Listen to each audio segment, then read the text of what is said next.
프로의 시선 이어가겠습니다. 자, 지금 구간에서는 오늘 움직이고 있는 쪽을 일단 차익할까? 아니면 밀리고 있는 쪽에 있어서 좀 뺄까? 여러 고민이 될 것 같아서요. 두 분과 함께 얘기 나눠볼게요. 미래경제연구소 정태근 이사, M인베스트먼트 이주연 대표 함께하겠습니다. 두 분 어서 오십시오. 네, 반갑습니다. 예, 반갑습니다. 일단 시장 분위기를 좀 잘 읽어봐야 될 것 같아요. 사실 그동안 많이 올랐죠. 그러다 보니까 오늘 쉬는 게 이상하지 않습니다. 어떻게 보면 이게 더 잘 오르기 위해서 쉬어간다라는 성격이라면 용인할 수 있는 조정일 수도 있을 것 같습니다. 다만 해석을 어찌해야 할까요? 자, 정태근 이사님, 시장 분위기 먼저 여쭐게요. 네. 보통 조정기 때 주도주가 변화할 수 있는 거잖아요. 근데 아니나 다를까 산업재 쪽이 그동안 우리 시장을 끌고 왔었고 오늘 좀 차익이 나오는 것도 있습니다. 자, 그러면 좀 조심해야 하는 구간인지 아니면 오른 데에 있어서 잠시 피로감을 느껴서 졸음쉼터 갔다가 다시 달릴 수 있는 힘을 응축하는 것인지 성격 어떻게 보세요? 일단은 방금 말씀하신 질문 내용에서 그 처음 말씀하던 시나리오를 한번 생각해 보고 싶어요. 무슨 얘기냐면은 산업재 관련돼 가지고 조정 가능성 방금 말씀하셨잖아요. 그러면 주도 섹터가 바뀌는 부분들. 네. 아마 이번 조정을 핑계로 일단 바뀌지 않을까라는 그런 생각이 좀 듭니다. 그동안은 뭐 조선, 방산, 로봇, 원전 이런 것들 하게 되면서 그러니까 제가 그동안 그 시장의 어떤 성격이 그러니까 지수 대형주보다는 이슈 중심이었던 중소형주 테마 장세라고 좀 말씀드렸었는데 이번 조정 플러스 이제 3월 30일 날 공매도가 재개가 되게 된다라면은 아마 좀 바뀌지 않을까라는 그런 기대감을 살짝 좀 가지고 있어요. 왜냐하면은 2023년도 11월 달에 공매도를 재개를 하게 되면서 지수 대형주 장세에서 소위 말하는 이슈 중심이었던 테마 장세, 섹터 장세로 넘어갔었거든요. 네. 그러면 그러면 다시 공매도가 재개가 되고 그리고 이번 조정이 나오고 최근에 또 대형주 움직이는 흐름들을 좀 보게 된다라면은 사실 바뀔 가능성은 좀 있지 않을까라고 생각이 들어요. 그리고 이제 뭐 그런 중심에 반도체가 있다고 봐야 될 것 같은데 특히나 반도체 같은 경우는 아무래도 이제 2분기 때 셀업체들 가격 인상 얘기가 있거든요. 뭐 대만 디지털타임즈 기사를 참고하니까 그런 내용들이 있더라고요. 그래서 그런 내용들 감안해 보게 되면은 최근에 낸드 가격도 안정을 찾아가고 있고 네. 그리고 가격 인상까지 하게 된다라면은 업황 개선 기대감. 그러니까 결국 저는 이제 주식시장의 분위기 싸움이라는 생각을 하고 있거든요. 그런 점에서 감안을 해보게 된다라면은 많이 빠진 쪽에 기대감이 조성이 되게 된다라면은 가격의 위치가 상당히 틀리거든요. 그래서 그런 관점에서 보게 되면 한 번쯤 이제 시장의 어떤 그 순환매, 그러니까 주도 섹터가 바뀔 가능성 그런 것도 한번 염두에 두고 대응했으면 좋겠고요. 그러면 지금 이제 오늘 많이 빠지는 조선은 어떻게 해야 되느냐? 예상보다 생각 외로 조정폭이 깊을 가능성도 있거든요.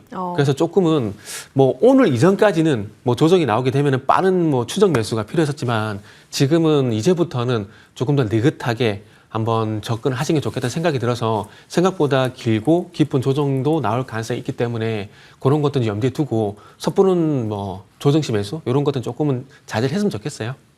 오늘은 살짝 그러면 관망의 날로 정리를 해봐야 하는 건지 싶은데요. 근데 이제 이쪽은 그래도 오늘 같은 날, 어제도 나쁘지 않았는데 오늘도 나쁘지 않다면 이쪽에 있어서의 방향성은 확보된 거 아닐까라는 생각이 있습니다. 2차 전지주 추가 상승 시연하고 있습니다. 이주연 대표님. 자, 그러면 2차 전지주야말로 안전한 섹터처럼 보여질 수는 있을 것 같아요. 대표님의 생각은요? 안전하다는 거는 사실 잘 모르겠고 지금 선택지가 충분히 될 수는 있다 네. 이렇게 좀 보고 있습니다. 사실 뭐 2차 전지 같은 경우에는 뭐 아직까지 달라진 것도 없고 뭐 숫자로 확인되는 것도 없고 여전히 뭐 업황 안 좋고 수요도 살아나지 않고 있는 거는 맞습니다. 근데 앞서서 뭐 말씀을 해주셨던 뭐 방조전이라던가 뭐 방산, 조선 이런 그동안에 너무 수급 쏠림이 많이 진행이 되면서 강하게 올라왔었던 종목군들, 네, 그런 종목군들에서 좀 일부 좀 수급 이탈이 나타나면서 이제는 바닥권에서 좀 회복을 기대할 수 있을 만한 종목들로 이동이 되고 있는 그런 상황이라고 보시면 될 것 같습니다. 그래서 과대 낙폭이 워낙에 장기간 동안에 발생을 하기도 했었고 앞으로 좀 수요가 회복될 수도 있겠다. 그리고 바닥에 대한 어떤 기대감이 좀 조성이 돼 있는 그런 상황이기 때문에 그런 기대감이 좀 끌고 올라와 줄 수 있다라고 좀 생각을 합니다. 그래서 지금은 사실 뭐 수요가 뭐 이제 확인이 되는 거, 숫자로 확인되는 거 그거를 확인을 하고 접근을 하겠다라고 하시면은 지금은 좀 접근하기에는 그렇게 뭐 유리한 구간은 아니고요. 다만 지금 뭐 아시다시피 시장 분위기가 많이 바뀌었습니다. 코스피도 그렇고 코스닥도 그렇고 많이 좀 올라와주고 있는 상황이고 방향성 자체가 이제 상승으로 좀 추세를 좀 돌린 그런 상황이기 때문에 지금 시장의 환경을 생각을 했을 때는 2차 전지도 충분히 좀 기대를 해볼 수 있을 만한 여지가 있지 않을까 좀 그렇게 생각을 하고 있습니다. 그래서 지금 또 이렇게 고민을 하다가 아직도 확인된 게 없는데 지금 들어가도 되나에 대한 고민을 하다가 나중에 가서 이제 또 많이 올라오면 그때 가서 또 들어가고 싶거든요. 그래서 그때 가면 또 늦으니까 지금 차라리 조금 선별을 하셔가지고 좀 들어갈 수 있을 만한 종목들 잘 추려 놓으시고 그게 좀 어렵다라고 하시면은 차라리 뭐 LG 에너지 솔루션이라던가 뭐 포스코 홀딩스라던가 이런 대형 기업들 중심으로 해서 좀 관심 있게 보시면 좋지 않을까 좀 그렇게 생각을 하고 있습니다. 다만 좀 장기적으로 추세상으로 끌고 가기 위해서는 당연히 숫자가 확인이 돼야 되는 거고요. 일단은 제일 중요한 거는 지금 1월 달에 양극재 수출 데이터를 좀 확인을 해보면은 아직까지 회복은 안 됐습니다. 여전히 너무 안 좋고 MOM 기준으로 했을 때도 계속 마이너스고요. 2월 달에도 수출량은 마이너스로 지금 컨센이 형성이 돼 있습니다. 다만 올해 1분기에 기업들이 가이던스를 내놨었는데 그거는 좀 그래도 괜찮게 좀 내놓고 있거든요. 에코프로비움 같은 경우에도 양극재 출하량 가이던스가 QOQ 기준으로 좀 25% 증가할 것 같다라고 얘기를 해놨고 포스코 퓨처엠도 한 40% 정도 증가할 것 같다라고 제시를 해놨었기 때문에 이거를 확인하기 위해서는 결국엔 2월 달하고 3월 달 양극재 수출량이 얼마나 되는지 플러스로 돌아서는지 그런 것들을 좀 확인을 하시면은 좋지 않을까 좀 그렇게 생각을 하고 있습니다. 여전히 단기 수급적인 특징으로 이해하고 있고 숫자에서 보여주는 점이 조금 더 뒷받침된다면 더 건강한 상승으로 이어질 수 있겠다라는 판단 계속 들어보고 있습니다.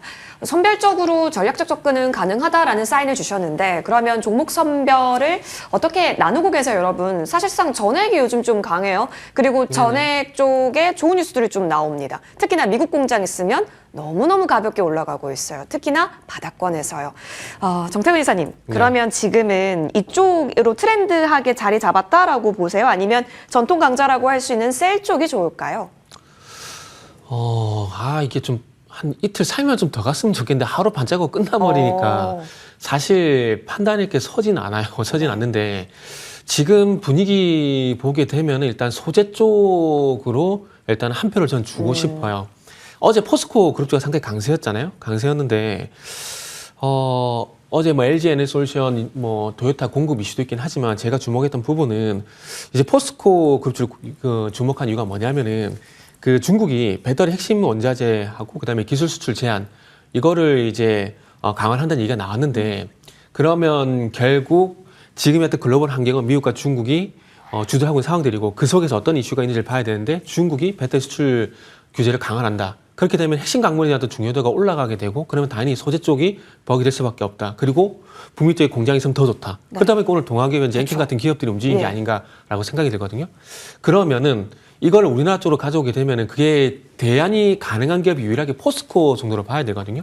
물론 작년에 니켈 사업 같은 경우는 고려안 쪽으로 완전 넘기게 되면서 철수를 했지만 리튬 같은 경우는 뭐 아르헨티나 염호라든지 호주 광산이라든지 이쪽을 통해서 리튬은 계속 강화를 하고 있는 상황들이기 때문에 뭐 핵심 광물 부분이 부각이 되게 되면은 포스코 그룹주가 좀 가지 않을까라는 생각이 들고요. 그리고 이전부터 계속 말씀드렸지만은 2차 전지가 하게 되면은 LG 엔솔을 저희 좀 봐야 된다는 말씀을 드렸는데 결국 수요 문제잖아요. 수요 문제인데 이 수요 문제를 지금 LG 엔솔 같은 경우는 해결을 해 나가고 있단 말이죠. 전기차에 제한된 것들이 아니라 스페이스X 공급이라든지 그렇죠. 그리고 뭐 베어 로보틱스 로봇 쪽 공급이라든지 이런 쪽으로 다변화가 되고 있기 때문에 시장이 어떤 변화가 생기게 된다라면은 LG 엔솔을 대상으로 이제 수혜를 받는 기업들 그리고 광물 쪽을 보게 되면 포스코 그룹주 이런 식으로 일단은 먼저 리스트업을 좀 하실 필요가 있지 않을까 생각이 들어요. 그리고 2차 전지 전반적인 의견은 저도 이전 대표하고 의견이 똑같습니다. 예를 들게 되면은 반도체 같은 경우는 어쨌든 우리가 삼성전자가 풀어야 될 실마리 누구나 잘 알고 있잖아요. 그래서 그걸 풀어나가고 있는 부분이 보이기 때문에 풀어낼 가능성이잖아요. 하는 게 맞겠네요. 가능성이 보이기 때문에 그리고 이제 2분기에 메모리 가격 반등 가능성 이런 것들이 나오기 때문에 기대감을 가질 수 있거든요. 근데 이렇게 2차 전지는 아직까지 물론 방금 뭐 포스코 관련돼 가지고 말씀드리긴 했지만 그럼에도 불구하고 전체적으로 봤을 때는 아직까지 기대감을 가질 만한 부분이 있을까? 그러니까 중국을 단순히 규제를 한다고 해서 그게 뭐 환경을 바꾸게 되나? 수요가 바뀌게 되나? 뭐 그런 것은 아닐 것 같거든요. 그러다 보니까 아직까지 콕 집어서 요거다. 라는 게 없어서 조금은 2차 전지 전체적으로는 아직도 조금은 조심스럽습니다. 그렇다고 빠지는 건 아니고 올라가야 되는데 올라갈 만한 명분이 약간은 부족한 게 아닌가? 뭐 그런 생각이 드네요. 요거다는 아무래도 업황일 것 같은데 그 요거다가 나올 때까지 계속 저희도 체크를 해볼게요. 자, 많이 걱정하고 또 찾아보고 계실 부분으로 넘어가겠습니다. 조선주, 그러니까요. 한국투자증권에서 투자 의견 하향. 그러니까 밸류의 문제를 지적한 건데요. 뭐 가격이 싸다면 그렇다면 제공량이 가능하다라는 관점으로 이어질 수 있을지 얘기 나눠볼게요. 자, 우리 이주연 대표님. 기대감은 늘 있었고 빠지면 언제나 기회였었던 쪽이 조선주입니다. 근데 오늘 조선주가 쉽사리 좀 만회를 못하는데 하나오션은 그래도 조금이라도 아랫꼬리를 달려는 흐름은 좀 나타났어요. 어떻게 보세요? 여전히 롱뷰는 유지하십니까? 장기적으로는요? 그렇다면 지금 구간에서는 갖고 계셨던 분들은 일단 비중을 줄이고 어디서 저점을 다시 잡지를 봐야 되는 구간인 거예요? 지금 어디서 잡았느냐에 따라서 전략이 좀 많이 달라질 네네. 것 같은데, 만약에 뭐 최근에 뭐 방조전이라고 해가지고 좀 시장의 포모를 좀 느끼면서 추가적으로 더 갈 것 같다라고 해서 만약 고점에서 잡았다라고 하시는 분들 같은 경우에는 좀 기술적인 매매 대응이 좀 필요한 구간은 아닐까라고 좀 생각이 듭니다. 일단은 뭐 말씀해 주신 대로 지금 대장주들은 역시나 대장이다라는 것들을 좀 인식을 시켜주고 있는 게, 하나 에어로스페이스 같은 경우에도 지금 뭐 계속 보합권, 오늘 다시 한번 신고가 경신을 했다가 보합권 정도에서 좀 마감을 해주고 있는 그런 상황이고요. LIG 넥스원도 최근에 좀 탄력적으로 상승이 나왔었는데 오늘 좀 빠졌다가 아랫골이 달면서 그래도 자리 좀 지켜주고 있는 상황이고, 그리고 최근에 강했었던 하나오션 같은 경우에도 뭐 HD 현대중공업이라던가 뭐 한국조선해양 이런 종목들은 좀 급락하고 있는 상황에서 같이 좀 빠지고 있긴 합니다만 그래도 아랫골이 달아주면서 좀 지켜주려는 모습들 좀 보여주고 있긴 합니다. 그래서 일단은 대장주를 기준으로 좀 보셔야 되는데, 이 대장주들이 아직까지는 뭐 추세적으로 하락으로 돌아선 건 아니기 때문에 일단은 좀 지켜보시는 게 필요할 것 같고요. 만약 고점에서 잡으셨다면은 지금 기술적으로 대응은 좀 필요합니다. 근데 네. 다만 좀 여유가 좀 있으시다라고 하시면은 일단은 좀 지켜보시고, 조금 추세적으로 하락이 나오지 않도록 좀 기다려 보시는 게 좋을 것 같은데, 다만 지금 좀 걱정되긴 합니다. 그래서 일단은 지금은 좀 뭐 매수를 섣부르게 뭐 저점에서 저가 매수다 이러면서 빠르게 들어가시는 거는 좀 조심을 하시는 게 좋을 것 같고요. 워낙에 좀 장기간 동안에 쉬어가는 섹터들이기도 합니다. 한번 시세가 나왔을 때 오래 쉬어가고, 그렇기 때문에 여전히 좀 길게 봤을 때는 충분히 기회는 될 수 있을 만한 구간이다라고 생각을 합니다만, 그 기회가 어디까지 열릴지는 아무도 모르는 거기 때문에 지금 일단은 조금 기다려 보는 게 좋겠다 이렇게 좀 생각을 하고 있습니다. 관망 의견 주셨습니다. 오늘 오전부터 왜 그 증권사에서 제공하는 초고수들이 뭐 사는지 리스트 보여주는 거 있잖아요. 정태근 이사님, 조선주를 많이 담으시더라고요. 네. 그래서 지금부터 모아가는 전략을 구사하시는 건가 싶은 생각은 있는데, 근데 사실상 진짜 이주연 대표님 말씀대로 내가 매수가가 어디냐에 따라서 대응은 달라질 수 있을 것 같기는 한데, 그러면 일단은 오늘 차익하고 싶을 것 같거든요. 네. 그러면 꽤 그게 단기적으로 차익 러시가 나오면 조정은 좀 생길 수 있을 것 같기는 한데, 이사님이라면 그 시나리오를 어떻게 잡으실 거예요? 일단 기다렸다가 횡보하는지 보고 뭐 빨간불이 들어올 때 뭐 그럴 때 내가 뭐 들어가 보겠다, 이렇게 우리는 시나리오를 잡아야 하는 겁니까? 그런 측면에서 먼저 말씀을 드리면, 사실 조선주가 좋은 건 사실이지만 네. 조금 이제 앞서 나간 부분이 저는 개인적으로 있다라고 생각이 들어요. 그 대선이라는 이슈 때문에 대선에서 이제 MRO라든지 그 방산 쪽 부분 때문에 좀 앞서간 부분들이 있다 생각이 들거든요. 그 앞서간 부분들 때문에 저는 개인적으로 좀 걱정이 되는 건 뭐냐면, 올해부터 본격적으로 좋아지는 실적이 반영이 안 될까 싶어서 좀 걱정이 돼요. 그러다 보니까 실적이 좋게 나오더라도 이미 주가가 많이 오프팅된 부분들이 있다 보니까 그런 것들 때문에 제대로 된 어떤 가치가 적용되지 못하고, 그러다 보니까 가격 조정이 깊게 나오지 않을까라는 생각을 하고 있거든요. 그리고 좀 더 현실적으로 뭐 좀 전에 그 매수가 어디서 샀느냐 이렇게 말씀하셨는데, 그거보다 좀 더 현실적으로 말씀드리면은 까먹는 거 싫으면 그냥 매도하세요. 네. 그러니까 무슨 얘기냐면은, 지금 뭐 조정이 어디까지 나올지 모르겠지만 만약에 뭐 20만 원에 샀다고 좀 볼게요. 20만 원에 샀을 때 뭐 35만 원까지, 37만 원까지 갔어요. 현대중공업이. 그런데 37만 원이 35만 원이 되고 30만 원이 되고 27만 원이 되고 또 이렇게 나올 거거든요. 네. 그게 아까우신 분들은 그냥 파는 게 맞습니다. 그거 못 견딘다라면은. 근데 그거 쉽지 않을 거라고 보거든요. 그렇기 때문에 장투가 쉽지 않은 건데, 그런 거 극복하고 장투가 가능하시다면은 가지고서 상관없어요. 그냥 덮어버리면 됩니다. 근데 대부분의 분들이 제가 봤을 때는 까먹는 거 그렇게 좋아하진 않아요. 주식할 때 제일 짜증난 게 뭐 두 가지 있잖아요. 먹은 거, 뱉는 거하고, 그다음에 누가 사를 샀는데 손실 났을 때, 이 두 가지가 제일 짜증나는 순간이거든요. 내가 팔았는데 올라갔을 때도 짜증나는 그렇죠. 순간. 세 개네요, 그러면. 네. 세 가지 경우가 있는데, 지금의 경우가 딱 그거라고 봐요. 그래서 이거를 못 견디겠다 싶으신 분들은 매도를 하십시오. 매도를 하시고, 그리고 2023년도부터 보게 되면은 상승도 길게 나왔었고 조정도 길게 나왔었거든요. 그 패턴이 또 반복이 되지 않을까라고 생각을 합니다. 그렇기 때문에 만약에 제가 조선주를 갖고 있다라면 이미 저는 팔았지만 지금까지도 만약에 가지고 있었다라면은 시장하고 동반해서 조정이 나오기 때문에 저는 매도를 할 것 같습니다. 네. 현재 구간에서는 매도, 네네. 이유는 이후에 생각해보자로 네네. 정리해 볼게요. 하나오션 12물량이 있어요. 아직 청구 안 한. 이런 것도 어떻게 보면은 계속해서 신경이 쓰이기는 하는데요. 계속 보겠습니다. 자, 이어서 그러면 방산이나 전력단은 어떻게 볼까요? 산업재가 이끌었던 시장이어서 지수가 좋을 때는 역시나 퍼포먼스가 좋았는데 지수가 주춤하면 이쪽부터 일단 리스크 관리가 들어갈 수는 있을 것 같습니다. 이주연 대표님, 조선을 제외한 쪽에 있어서의 모멘텀. 근데 오늘 방산은 또 한국항공우주가 열일을 해주고 있어서 이제 각계전투 쪽으로 봐야 할까요?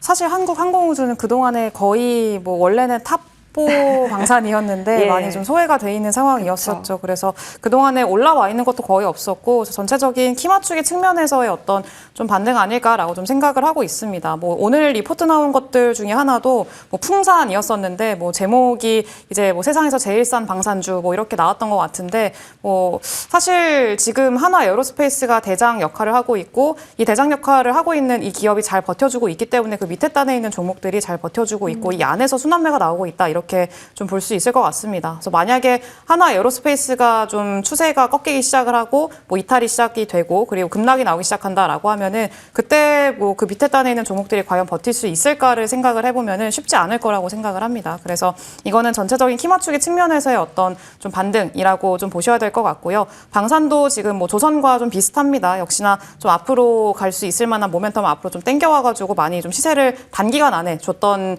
점이 없잖아 있기 때문에 일단 그런 것들을 감안을 한다라고 하면은 단기적인 조정은 좀 충분히 나올 수 있을 거다 이렇게 보고 있고요. 또 말씀 앞서서 해주신 대로 3월달에 공매도 재개됩니다. 그러면은 그동안에 많이 올랐던 종목군들이 타겟이 될 거다라는 거는 이 시장 투자자들 모두가 알고 있잖아요. 그렇기 때문에 그 우려감 때문에 미리 좀 선제적으로 물량을 매도하려는 움직임도 충분히 있을 수 있다. 그래서 이런 것들이 좀 상단을 제한하는 역할들 그리고 단기적인 변동성을 좀 확대할 수 있을 만한 그런 역할들 할 수 있을 거로 보고 있기 때문에 조금 주의하자 좀 이렇게 말씀드리겠습니다. 알겠습니다. 지금은 좀 주의 구간으로서 바라보고 계신다라는 점 챙겨볼게요. 자, 그러면 이제 이쪽으로 가볼게요. 지수가 좀 쉴 때 사실상 대피처로서 오늘 톡톡한 역할을 해줬던 뉴스가 있었습니다. 한한령 기대. 언제까지 기대일지 모르겠는데 우리는 늘 이 기대가 나올 때마다 엔터, 미디어, 게임 등등등 소비주단 움직임이 엄청났습니다. 그러니까요. 8년 족쇄가 풀릴 수 있을까요? 뒷단에 콘서트 사진 보이고 있는데 정태근 이사님. 네. 그러다 보니까 이제 엔터 쪽이 시가가 좀 많이 떠서 시작을 했습니다. 그죠? 잘 이어지는 쪽도 있긴 한데 오늘 좀 당일 차익을 보고 계시는 분들도 있어 보입니다. 자, 매수 매력도가 있다고 보세요. 이제 엔터는 사실 이게 아니더라도 개별적으로 이슈 안고 잘 가던 쪽이긴 했어가지고요. 네네, 그렇죠. 저 사진 보니까 되게 부럽네요. 가고 싶으세요? 아니, 저 뒷 배경이 되게 부럽네요. 네. 농담이고요. 엔터 같은 경우는 결론부터 말씀을 드리면 어차피 가고 있는 상승 구간에서 촉매제 역할이 될 것 같다라고 보는 게 정확할 것 같아요. 만약에 조용하다가 오늘 화장품이라든지 영상 컨텐츠처럼 만약에 반등이 나왔다라면은 중국에 대한 얘기를 좀 더 비중을 실어야 되겠지만 엔터 같은 경우는 뭐 YG엔터 오늘 제일 큰 폭의 상승이 나오다 보니까 YG엔터 기준으로 좀 말씀드리면 네. 작년 9월 달부터 이미 상승이 나오고 있었습니다. 나오고 있는 상태 속에서 중국 시장이 열리게 되면서 좀 더 매출이 늘릴 수 있을 만한 어떤 포인트 이런 것들이 생겼다라는 게 결론이 될 수가 있겠죠. 근데 최근에 잘 아시겠지만은 중국이 문을 닫기 시작하게 되면서 엔터도 그렇고 화장품도 그렇고 중국보다는 북미라든지 그러니까 탈중국 쪽으로 많이 좀 진행이 되는 상황들이기 때문에 얼마만큼 이제 매출에 영향이 있을지는 한번 좀 지켜봐야 될 것 같아요. 그래서 그런 부분만 좀 체크를 하면 될 것 같고, 그리고 서두에 말씀을 드린 대로 어쨌든 뭐 상승 구간들 속에서 촉매제가 될 것 같다. 그 부분은 이제 음원 콘서트 매출이라든지 그리고 음원 판매라든지 이런 부분을 봤을 때 도움은 분명히 될 거라고 봅니다. 될 거라고 보고 있고요. 그리고 여기서 이제 또 한 가지 마지막으로 이제 체크해야 될 부분이 왜 중국이 문을 열었을까? 네. 우리가 그것도 고민해 봐야 되거든요. 그동안 어쨌든 중국 자체적으로 경쟁력이 생겼을 가능성도 있지 않나라는 생각이 들어요. 엔터 쪽 같은 경우는 경쟁력이 분명히 중국 자국 가수들보다는 분명히 있을 거라고 생각이 들어요. 그렇게 본다라면 엔터주 같은 경우는 오늘 이제 한한령 해제로 해서 부각되는 다른 섹터들 대비해서 엔터 같은 경우는 제가 볼 때 가장 안전한 중국 방향을 봤을 때 그런 종목이지 않을까. 그리고 또 이제 중국 쪽을 바라볼 때 인바운드냐 아웃바운드 이런 부분도 생각해야 되거든요. 근데 아웃바운드 그러니까 아웃바운드적인 매력도 분명히 엔터주 같은 경우에 있는 네. 상황들이기 때문에 다른 여느 섹터보다 한한령 해제로 보게 된다면 엔터가 단연 탑픽 섹터라고 보는 게 맞는 것 같습니다. 엔터가 탑픽이다. 네. 알겠습니다. 오늘 좀 YG 엔터라든지 여러 가지 쪽에서 시세가 나오고 있잖아요. 흐름을 쭉 이어갈 수 있을지 보겠습니다. 그러면 다른 소비주단은 어떨까요? 화장품도 있을 것 같긴 한데 이주연 대표님 어떻게 보세요? 그동안에 많이 빠졌었던 뭐 LG 뭐 생활건강이라던가 아모레퍼시픽이라던가 이런 종목들은 기대감으로 좀 반등은 나올 수 있다 이렇게 생각을 하는데 뭐 화장품들 같은 경우에는 사실 확실히 좀 데이터는 좀 확인이 필요하다라고 좀 생각이 들고요. 지금 그나마 좀 가깝게 기대감을 가져볼 수 있는 거는 역시나 엔터 쪽이라고 좀 생각이 듭니다. 근데 엔터도 대형주들은 지금 생각보다 꽤 많이 올라와서 아마 오늘 좀 시세가 나왔기 때문에 좀 뭐 2, 3일, 뭐 하루 이틀 정도는 최소한 좀 쉬어갈 가능성들이 좀 있기 때문에 이런 것들을 감안을 한다면은 그 밑에서 중소형주들 딴에서 좀 찾아보시는 것도 괜찮은 방법 아닐까라고 좀 생각을 합니다. 가장 좀 말씀을 드리고 싶은 게 디어유라는 종목인데 이 디어유도 작년에 원래 하반기에 좀 얘기가 나왔었던 거였는데 중국으로 일단 진출 일단 확정이 돼서 올해부터 좀 기대감을 가지고 있는 기업 중에 하나고요. 그리고 뭐 쌈지엔터는 사실 엔터는 아니기는 합니다만 그래도 뭐 티니핑 관련해가지고 또 올해 기대감이 좀 있으니까 본격적으로 수익화가 진행이 되고 있는 기업이니까 관심 있게 보시면 좋을 것 같습니다. 알겠습니다. 자, 지금 그래도 관심 있게 볼 수 있는 쪽 언급 주셨으니까요. 갖고 있는 개별적인 이슈도 튼튼한지 여기에 이 모멘텀이 더해진다면 더 어느 정도로 추가 상승 여력이 있는지 체크하시면서 오늘 비중 조절해 가시면 좋겠습니다. 두 분과 함께했습니다. 나와주셔서 고맙습니다. 네, 감사합니다.